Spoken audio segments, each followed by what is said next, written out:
বিগত 30 বছৰ এখন পাণ তামোলৰ দোকান আৰু জীৱন সংগ্ৰাম।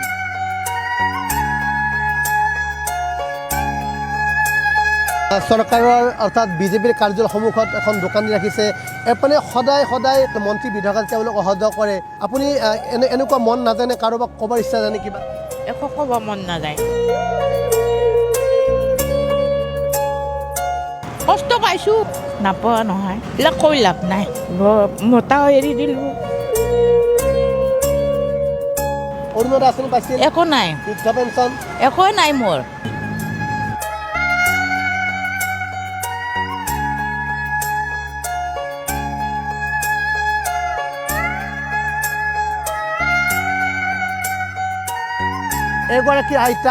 এগৰাকী আইতাই বিগত প্ৰায় 30 বছৰ ধৰি এই স্থানত দোকান এখন খুলিছে, পাণ তামোলৰ দোকান, আৰু তেওঁ অহৰহভাৱে জীৱন সংগ্ৰাম কৰি গৈছে।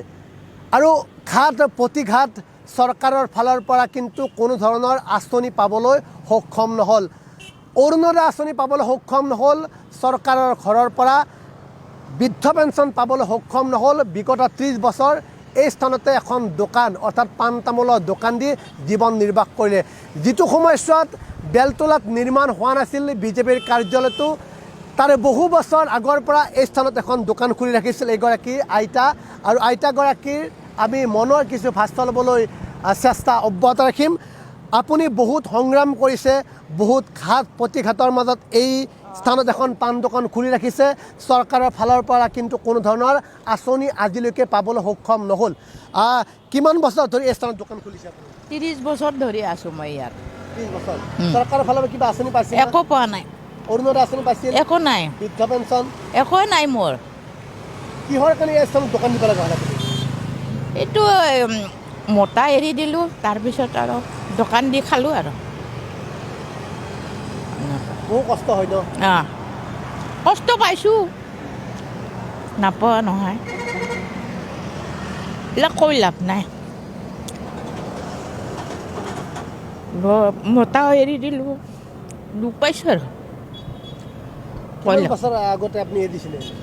10 বছৰ, 10-15 বছৰ হ'লে। আপোনাৰ ঘৰ কৰিছিল গোৱালপাৰা। কিন্তু আঁচনি একো নাপালে চৰকাৰৰ ফালৰ পৰা? নালাগে। কিন্তু কেতিয়াবা এটা অনুভৱ হয়নে যে যেতিয়া আপুনি চৰকাৰৰ অৰ্থাৎ বিজেপিৰ কাৰ্যালয়ৰ সন্মুখত এখন দোকান দি ৰাখিছে, এপানে সদায় মুখ্যমন্ত্ৰী অহা যোৱা কৰে বা অন্য যিসকল মন্ত্ৰী বিধায়ক তেওঁলোক অহা যোৱা কৰে, আপুনি এনেকুৱা মন নাজানে, কাৰোবাক ক'বৰ ইচ্ছা জানে কিবা? একো ক'ব মন নাযায়। সংগ্ৰাম কৰি যাব? নাযায় মোৰ মন। আপুনি সংগ্ৰাম কৰি যাব, দোকান খুলি ৰাখি জীৱন নিৰ্বাহ কৰিব? দোকানে খুলিম। হ'ব আৰু কিমান? ঘৰ ভাড়া দি আছে আপুনি? ক'ত ভাড়া লৈ আছে? এই আগত না কান্দিব নালাগে। তোৰ আৰু ক'ত কি লগাই দিলি মোক জেতা বতা। এগৰাকী আইতাগৰাকী কিন্তু এই সময়ছোৱাত সংবাদ মাধ্যমৰ লোক যেতিয়া আইতাগৰাকীৰ লগত কিছু মনৰ ভাষ্য ল'বলৈ প্ৰয়াস কৰিছিল, তেতিয়া কিন্তু আইতাগৰাকীয়ে হুকাই কান্দি দিছিল। আৰু তেওঁ কৈছিল যে মই জীৱন সংগ্ৰাম কৰি যাম, তাৰপিছতে কিন্তু কোনো মন্ত্ৰী বিধায়কৰ ওচৰলৈ মই হাত পাতিবলৈ নাযাওঁ। কিন্তু তেওঁ অতি দুখেৰে এই স্থানত এখন দোকান খুলি ৰাখিছিল। বিগত 30 বছৰ ধৰি এই স্থানত এখন দোকান খুলিছে, আৰু সেই দোকানখনেৰে যি 2 টকা 1 টকা বিক্ৰী হৈছে, আৰু সেই 2 টকা 1 টকাৰে তেওঁ জীৱনত সংগ্ৰাম কৰিছে। বহু প্ৰতিঘাত তেওঁ হেৰুৱাইছে। বহু ঘাত প্ৰতিঘাতৰ মাজেৰে এই স্থানত বিগত 30 বছৰ ধৰি তেওঁ সৰুকৈ এখন পাণ দোকান খুলি জীৱন সংগ্ৰাম কৰি গৈছে। আৰু যেতিয়া তেওঁ বিবাহত আবদ্ধ হৈছিল, বিগত 10 বছৰ পূৰ্বে নিজৰ স্বামীক তেওঁ এৰি দিব লগা হৈছিল।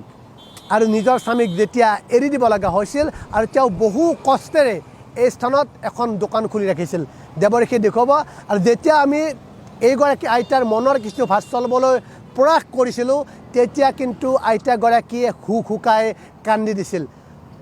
বহু দুখ কৰি কৈছিল যে মই কাৰো ওচৰত আজিলৈকে হাত পাতিবলৈ যোৱা নাই, মই জীৱনত সংগ্ৰাম কৰি গৈছোঁ মই এখন দোকান খুলিয়েই মই জীৱনত সংগ্ৰাম কৰি গৈছোঁ আৰু যেতিয়ালৈকে মোৰ মৃত্যু নহয় তেতিয়ালৈকে কিন্তু এই দোকানখন খুলিয়েই বা এই দোকানখনত যিকেইটা টকা বিক্ৰী হয় সেইকেইটা টকাৰে মই জীৱন সংগ্ৰাম কৰি যাম আৰু মোৰ জীৱনটো চলাই যাম চাওক আইতাগৰাকীয়ে এতিয়াও তেওঁৰ চকুৰে নিগৰি নিগৰে চকুলো ওলাইছে তেওঁ দুখত ভাগি পৰিছে আৰু এইখন চৰকাৰৰ ফালৰ পৰা কিন্তু কোনো ধৰণৰ এগৰাকী বৃদ্ধ দৰিদ্ৰ পৰিয়ালৰ আইতাই কোনো ধৰণৰ আঁচনি পাবলৈ সক্ষম নহ'ল এইটো হৈছে বিজেপি কাৰ্যালয় দেৱৰশী দেখুৱাইছে এইটো হৈছে বিজেপি কাৰ্যালয় এই কাৰ্যালয়টো যেতিয়া এই স্থানত নিৰ্মাণ হোৱা নাছিল প্ৰায় তাৰ বহু বছৰ আগৰ পৰা বিজেপিৰ কাৰ্যালয়ৰ সন্মুখভাগতে এখন সৰুকৈ পাণ তামোলৰ দোকান দি জীৱন নিৰ্বাহ কৰিছে এইগৰাকী বৃদ্ধ আইতাই গোৱালপাৰাত ঘৰ এগৰাকী আইতাৰ আৰু সেই গোৱালপাৰাৰ পৰা আহি তেওঁ এনেকৈ গুৱাহাটী মহানগৰীৰ বিজেপি কাৰ্যালয়ৰ সন্মুখভাগত এখন সৰুকৈ পাণ তামোলৰ দোকান খুলি জীৱনত সংগ্ৰাম কৰি গৈছে এনে বহু উদাহৰণ আছে এনে বহু ঘাত প্ৰতিঘাতৰ মাজেৰে এগৰাকী আইতাই বহু কষ্টেৰে কি কৰি আছে চলি আছোঁ আৰু এনেকৈ বহুত কষ্ট দি চলি আছোঁ আৰু এনেকুৱা মন্ত্ৰী বিধায়ক যাই থাকে আপুনি ক'বৰ ইচ্ছা নাযায় নাই কাকো ইচ্ছা নাযায় নিজে কৰি খাম নিজে কৰি খাম এনেকুৱা আৰু মুখ্যমন্ত্ৰীক দেখা পাইছিলে পাইছোঁ দেখা এনে মই যোৱা নাই ওচৰত এই আৰু আইতাগৰাকী কৈছে অসমৰ মুখ্যমন্ত্ৰী ডক্টৰ হিমন্ত বিশ্ব শৰ্মা হওক বা বিজেপি চৰকাৰৰ যিসকল মন্ত্ৰী বিধায়ক আছে তেওঁলোকে কিন্তু আইতাৰ দোকানখনৰ সন্মুখেৰে এই ৰাজ্যিক বিজেপি কাৰ্যালয়লৈ সোমাই যায় কিন্তু এইগৰাকী আইতাই কিন্তু কোনোদিনে কোনোগৰাকী মন্ত্ৰী বিধায়ক বা মুখ্যমন্ত্ৰীৰ ওচৰত হাত পাতিবলৈ যোৱা নাই আইতাই কেৱল কৈছে যে মই জীৱনত বহু ঘাত প্ৰতিঘাতৰ মাজেৰে এই দোকানখন খুলিছোঁ আৰু জীৱনত বহুত সংগ্ৰাম কৰি এই দোকানখন খুলিয়েই মই জীৱনত যুদ্ধকালীনভাৱে মই নিজৰ জীৱনটোক চলাই নিবলৈ চেষ্টা অব্যাহত ৰাখিছোঁ